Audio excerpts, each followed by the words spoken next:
So once again, welcome back to this weekly web class and आज बात करूंगा कैसे आप अपनी पर्सनालिटी को करिज्मेटिक पर्सनालिटी में चेंज कर सकते हैं। 10 ऐसे टिप्स दूंगा जिसको अगर आप अप्लाई करेंगे, इम्प्लीमेंट करेंगे तो आप देखेंगे कि आपकी पर्सनालिटी चेंज हो रही है। जिन लोगों से आप मिल रहे हैं वो लोग आपको पसंद कर रहे हैं पहले से ज़्यादा। आपके खुद के अंदर भी कुछ बदलाव होगा जो आप ऐसा महसूस कर पाएंगे। सो स्टार्ट करते हैं आज के सेशन के लिए। So the first point is your physiology, यानी कि आपका पूरा पोस्चर। अगर आप अपनी करिज्मेटिक पर्सनालिटी को बनाना चाहते हैं, इन्फ्लुएंस एरिया बढ़ाना चाहते हैं, तो आपको अपनी फिजियोलॉजी पे काम करना होगा। और फिजियोलॉजी में 3 चीजें आती हैं, आपका ड्रेस, आपकी टोन्ड बॉडी एंड आपका फेस। ड्रेस मीनिंग व्हाट, कि आप जो भी कपड़ों को पहन रहे हैं उसे आप इस तरह से पहने ताकि वो रेलेवेंट हो। जिस ओकेजन में आप जा रहे हैं, जिन लोगों से आप मिल रहे हैं, उनके लिए वो रेलेवेंट कपड़े हों, उस हिसाब से अपने कपड़ों को चूज करें, उनके कलर्स को और उनके डिज़ाइंस को। इसका मतलब ये नहीं है कि आप हमेशा नए कपड़ों को ही पहने, बट कपड़े आपके क्लीन होने चाहिए और रेलेवेंट होना चाहिए। दूसरा पॉइंट है आपका टोन्ड बॉडी। टोन्ड बॉडी मतलब क्या है कि आपका जो फेस है, जो आपकी पूरी बॉडी है, वो टोन्ड होनी चाहिए। ऐसा नहीं कि आप अगर किसी से मिल रहे हैं तो उनको आपको देखने के बाद ये लगे कि ये बहुत टेंशन में है या फिर ये बहुत डल लग रहा है, नेगेटिव वाइब्स आ रही हैं, ऐसा नहीं होना चाहिए। आपकी बॉडी बात करती है लोगों से सबकॉन्शियस लेवल पे। तो टोन्ड बॉडी के लिए क्या करना है, आपको रेगुलर एक्सरसाइज करना है, हाइड्रेटेड अपने आप को रखना है एंड अपने माइंड को काम रखना है, रिलैक्स रखना है। And the third point is your face. जब भी हम किसी से मिलते हैं, बात करते हैं, तो हमारा ध्यान उनके चेहरे पे जाता है। तो चेहरे पर एक ही काम करना है आपको, स्माइल रखनी है। और जैसे आप स्माइल रखेंगे तो आपका कम्युनिकेशन बहुत अच्छा हो जाता है, आपका इन्फ्लुएंस का जो लेवल है वो धीरे धीरे बढ़ जाता है। तो 3 चीजें आपको करनी है अपनी फिजियोलॉजी में, आपकी dress, toned body and face. और दूसरा पॉइंट है आपका वर्ड्स। जब भी हम किसी से मिलते हैं तो हम कुछ वर्ड्स के थ्रू ही कम्युनिकेट करते हैं। तो वहां पर भी आप उन वर्ड्स को यूज करेंगे अपने कॉन्वर्सेशन में जो सबसे ज्यादा रेलेवेंट हो और इजी टू अंडरस्टैंड हो, सामने वाले पर्सन को इजीली समझ में आनी चाहिए जो आप बात कर रहे हैं, जो आप कन्वे करना चाहते हैं। तो ऐसे वर्ड्स को आपको चूज करना है। ऐसा नहीं कि आपको शो ऑफ करने के लिए कुछ भारी भरकम वर्ड को आप यूज कर ले रहे हैं। Keep it simple. जितना सिंपल रखेंगे, जितना इजी टू अंडरस्टैंड आप अपने वर्ड्स को चूज करेंगे, उतना ही ज्यादा इम्पैक्ट आप लोगों पे क्रिएट कर पाएंगे। So this is point number 2, and then point number 3 is your tonality. In words को आप किस टोन में बोल रहे हैं। ओके, एक एग्जांपल से देते हैं। जैसे कि आप किसी को पूछ रहे हैं कि ये क्या कर रहे हो, तो आप इस टोन में पूछेंगे ये क्या कर रहे हो। एक ये टोन है और दूसरा टोन है ये क्या कर रहे हो। तो दोनों टोन का मीनिंग चेंज हो जाएगा। एक में आप बहुत ज्यादा एक्साइटेड हैं या फिर आप शॉक्ड हैं कि ये क्या कर रहा है ये पर्सन, और दूसरे वाले में आप जस्ट जानना चाहते हैं, पूछना चाह रहे हैं कि आप क्या कर रहे हो। ओके, तो ये टोनालिटी का आपको ध्यान रखना है जब भी आप किसी से बात करेंगे। आपकी फिजियोलॉजी, आपकी ड्रेस, टोन्ड बॉडी, फेस तो रहेंगी ही स्माइल के साथ, एंड वर्ड्स आप वो यूज करेंगे जो रेलेवेंट हो, और उन वर्ड्स को एक अच्छे टोन में आप बोलना स्टार्ट करेंगे अपने सामने वाले पर्सन के साथ या जहाँ कहीं भी आप लोगों से मिलते हैं। ये 3 चीजें हो गई आउटर लेवल पे जो आपके एक्सटर्नल वर्ल्ड में आपको दिखाई देगा। अब थोड़ा सा इनवर्ड्स चलते हैं, अंदर की दुनिया में जाते हैं। The fourth one is define your aim, यानी कि डेफिनिट चीफ एम। आपका एक आउटकम होना चाहिए, आपके पास एक पर्पस होना चाहिए, एक आपको ये क्लैरिटी होनी चाहिए, फिक्स्ड गोल, कि आपको बेसिकली चाहिए क्या, आपका पर्पस क्या है, क्या गोल है आपका। जब आपका गोल क्लियर होगा तो आपके एक्शंस बदल जाएंगे।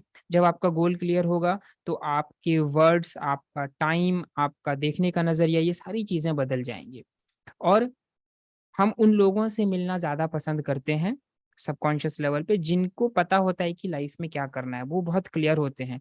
क्योंकि जिन्हें अपने लाइफ में क्लैरिटी होती है वो सामने वाले पर्सन से भी क्लैरिटी में बात करते हैं और वो सामने वाले पर्सन को क्लैरिटी देते हैं।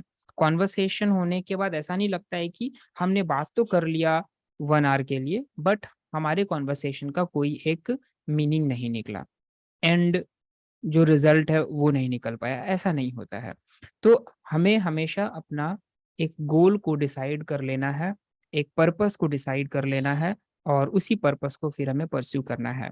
एंड अगर आप चाहते हैं कि अपने पर्पस को डिसाइड करना है, कैसे करना है, तो उसके लिए मैंने एक वीडियो भी डाला हुआ है यूट्यूब पर, तो उसका भी लिंक आपको डिस्क्रिप्शन में मिलेगा। उसको भी आप देख सकते हैं कि कैसे आप अपने पर्पस को ढूँढ सकते हैं, उससे आप अलाइन हो सकते हैं। Now come to the point number 5। Point number 5 is love your work. And इसको बताने से पहले मैं आपसे एक चीज़ पूछता हूँ कि आप विराट कोहली को क्यों पसंद करते हैं? आप महेंद्र सिंह धोनी को क्यों पसंद करते हैं? या फिर आप किसी प्लेयर को क्यों पसंद करते हैं? किसी भी सुधा मूर्ति को आप क्यों पसंद करते हैं? You know what? इसलिए पसंद करते हैं क्योंकि वो अपने काम को पसंद कर रहे हैं, वो उसको एन्जॉय करते हैं। सचिन तेंदुलकर की बात करूँ या विराट कोहली की बात करूँ या कपिल शर्मा की बात करूँ, तो जितने भी सक्सेसफुल लोग हैं, वो अपने काम को बहुत पसंद करते हैं। वो किसी भी प्रेशर में आके उसे नहीं कर रहे होते हैं, क्योंकि उसे वो करना बहुत पसंद है, इसलिए वो कर रहे होते हैं। और जैसे ही इस मैकेनिज़्म में कोई भी आदमी आता है, तो सामने वाला जो पर्सन होता है, उनसे वो सबकॉन्शियस लेवल पे ऑटोमैटिकली उनसे एक कनेक्शन वो फ़ील कर रहा होता है। तो लव योर वर्क इसको क्या कर सकते हैं आप? कभी भी आप ये ना बोलें कि I have to complete my task और होमवर्क और I have to go to my office, ये हैव टू वर्ड यूज़ ना करें। Instead of using have to, change करना है आपको वांट टू में। I want to complete my task, I want to do exercise daily, I want to go to my office, I want this. तो want में आपको change कर लेना है अपने हैव टू को।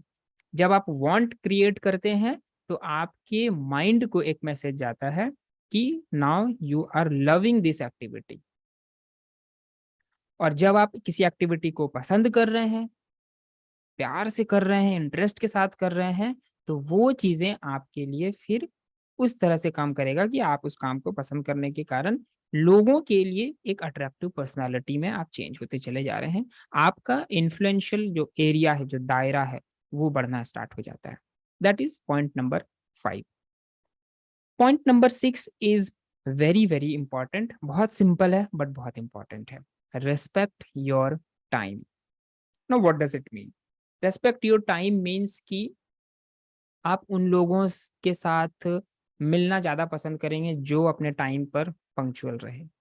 आपको किसी ने मिलने बुलाया एक खास जगह पर और वो पर्सन खुद लेट हो रहा है, तो आप इरिटेट होंगे, आप बार बार उनको फ़ोन करेंगे कि आप कब आ रहे हो मिलने के लिए, मेरा टाइम वेस्ट हो रहा है, राइट? तो ये ना करें आप भी। जब भी आप किसी को टाइम दें, उस टाइम पर कंप्लीट करें उस टास्क को, उसी टाइम पर आप उसे मिलें और जो भी मैसेज कन्वे करना है आप उसे कन्वे करें। दूसरा पॉइंट, ये तो दूसरों की बात हुई। जब आप खुद के साथ रहते हैं, खुद कोई काम डिसाइड करते हैं कि मुझे इतने बजे इस टास्क को कंप्लीट करना है, तो आप उतने बजे उस काम को शुरू कर दें करना। इससे क्या होगा कि आपके माइंड को पता चलता है कि आप अपने टाइम का रिस्पेक्ट करते हैं और आउटर वर्ल्ड में लोगों को भी पता चल जाता है कि ये पर्सन टाइम को बहुत वैल्यू करता है। सो अगेन दूसरी बार जब इनसे मिलेंगे तो हमें टाइम पर जाना है। तो आप एक मैसेज भी छोड़ते हैं दुनिया में, लोगों के आसपास कि मैं टाइम का पंक्चुअल हूँ। और इससे भी आपकी पर्सनैलिटी करिस्मेटिक पर्सनैलिटी होती है, इन्फ्लुएंस एरिया आपका बढ़ता चला जाता है। Now come to the point number 7 that is reaction. Okay, Stephen Covey की एक बुक है seven habits of highly effective people. तो उसमें उन्होंने बताया है कि every action has an opposite reaction. ये एक्चुअली हमें पता है पहले से, थर्ड लॉ है न्यूटन का। बट उसमें एक लाइन ऐड करके उन्होंने बताया है कि एंड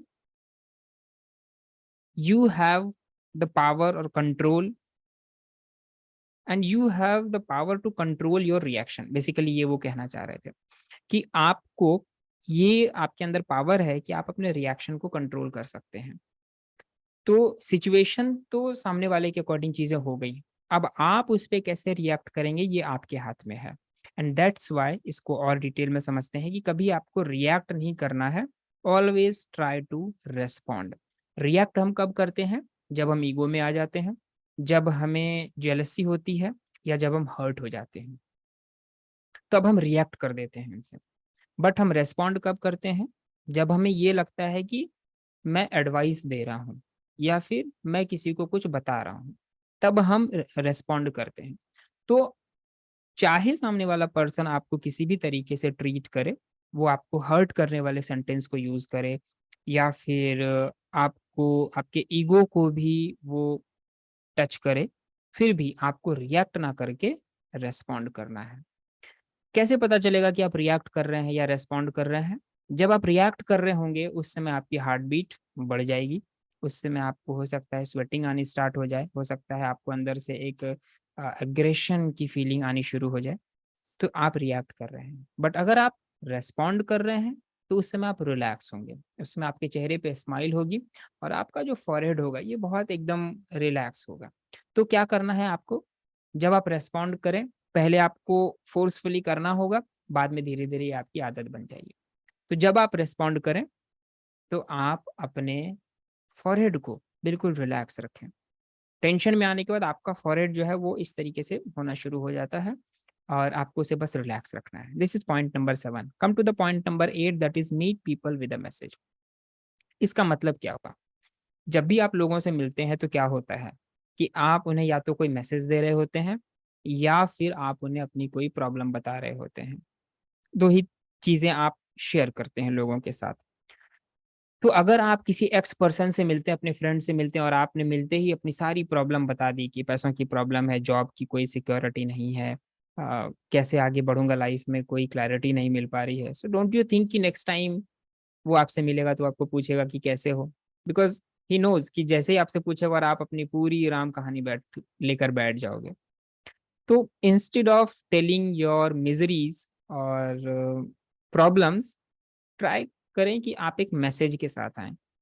कि प्रॉब्लम जो भी है आपके साथ ठीक है, यस, चीज़ें चल रही हैं but I am learning how to cope up with this situation and how to deal with this situation. ये आपको आगे बढ़ाएगा आपके लाइफ में। तो मैसेज के साथ आने की आप कोशिश करेंगे। Okay, so this is point number 8 and point number 9 is commitment and honouring. Commitment and honouring, इसका मतलब क्या है? एक एवरेज अगर मैं देखूँ तो एवरीडे आप 5 से 10 चीज़ों को कमिट करते हैं daily, on a daily basis. कल से मैं मॉर्निंग में 6 बजे उठूँगा और 3 ग्लास पानी लूँगा, या फिर मैं एक्सरसाइज़ करूँगा, मेडिटेशन करूँगा, टाइम पे ऑफ़िस पहुँचूँगा।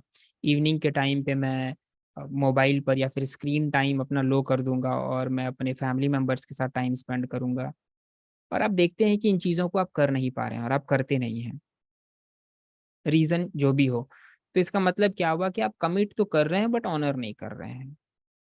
और डीप डाउन जाएँगे तो आप कमिट बहुत ज़्यादा कर ले रहे हैं, ऑनर थोड़ा भी नहीं कर पा रहे हैं। और ये ज़्यादा कमिटमेंट ही ऑनर नहीं करने का बड़ा रीज़न है। तो जब आपके माइंड को बहुत सारे कमिटमेंट्स दिखते हैं, तो वो उसको एक बहुत बड़ा टास्क की तरह कंसीडर करता है और उसको वो साइड कर देता है और आप उसे नहीं कर पाते हैं। तो क्या करना है आपको? आपको बहुत छोटा-सा कमिटमेंट करना है, कमिट स्मॉल। आप 6 बजे अगर आप सोच रहे हैं उठने का, अगर आपकी हैबिट है 8 ओ क्लॉक पे, तो आपको इतना छोटा करना है कि 7:45 पे मैं कल उठूँगा, 15 मिनट्स पहले, और आप 7:45 पर उठ जाएँगे, तो आपने उस कमिटमेंट को ऑनर किया। धीरे-धीरे आप 6 बजे तक पहुँचेंगे। अगर आपको लगता है कि एक्सरसाइज़ करना है मुझे और 1 घंटे तक मुझे करना चाहिए, तो start with 10 minutes and then slowly and gradually आप उसको 30 मिनट्स, 60 मिनट्स तक उसको लेकर जाएँगे। तो ऐसे करके आप अपने कमिटमेंट को, जो आप कमिट कर रहे हैं, उसे आपको ऑनर करना है। जब आप एक बार ऑनर करते हैं, तो आपके माइंड को एक मैसेज जाता है कि जो भी ये पर्सन कमिट कर रहा है, उसको ये ऑनर करता है, यानी इसके लिए ये चीज़ें इम्पोर्टेंट हैं। तो ये तो हो गई कमिटमेंट एंड ऑनरिंग की बात। And next one is 10th point is very, very important and बिल्कुल डिफरेंट है बाकी के 9 पॉइंट्स से। तो बाकी के 9 पॉइंट जो हैं आपके, वो हैं क्या चीज़ें आपको करनी है, एंड 10th पॉइंट क्या है कि क्या चीज़ें आपको नहीं करनी है। Never joke on people. इसका मतलब क्या हुआ कि जब भी आप किसी पर्सन के साथ रहें, लोगों के साथ रहें, तो आप किस उस पर्सन के सामने में उनके ही ऊपर जोक ना करें, या फिर आप किसी पॉलिटिक्स के ऊपर बात ना करें। बिकॉज़ पॉलिटिक्स क्या है कि, या फिर रिलीजन क्या है कि हर आदमी का अपना-अपना ओपिनियन होता है, उनके अपने बिलीफ्स होते हैं।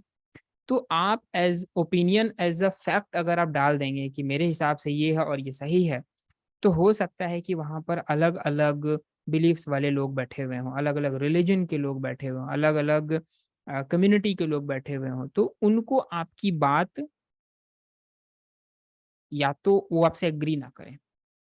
तो अगर वो एग्री नहीं करेंगे इसका मतलब कि आपके साथ वो रेपो में अब नहीं है और आपने अपना इन्फ्लुएंशियल जो दायरा है, एरिया है, उसको कम कर लिया। तो वहाँ पे आपको कुछ भी नहीं बोलना है, वहाँ पे आप सिंपल एक लाइन कह के निकल सकते हैं कि इसके बारे में मुझे बहुत डिटेल नहीं पता है, सो मैं कभी इसके बारे में बाद में बात करूँगा। Just as simple as that. No comments on people, on religion, on politics और किसी के भी पर्सनल बिलीफ्स के ऊपर आप डायरेक्ट कमांड नहीं करेंगे। Okay? So these are the 10 points. I hope ये सारे 10 पॉइंट्स आपको पसंद आए हों एंड मुझे कमेंट करके बताएँ कि ये सारे 10 पॉइंट्स में से कौन-कौन से पॉइंट्स हैं जिसके ऊपर आपको काम करने की सबसे ज़्यादा ज़रूरत है? पॉइंट नंबर 3, 4, 5, 6, 7, 8, 9, 10 ये सारे 1, 2 जो भी हैं, वो कमेंट करके बताएँ। And yes, if you have any question related to your personal growth, तो आप वो भी कमेंट करके बता सकते हैं। एंड बिलो दिस वीडियो एक लिंक भी है जहाँ पर आप मेरे साथ free one on one session भी आप बुक कर सकते हैं और मैं आपको गाइड करने की कोशिश करूँगा कैसे आप अपनी लाइफ में आगे भी बढ़ सकते हैं अगर आप कहीं स्टक फील कर रहे हैं। Yes, so thank you so much for today's session. Next week मैं आपके साथ एक न्यू टॉपिक के साथ मिलूँगा। Till then keep learning and keep watching.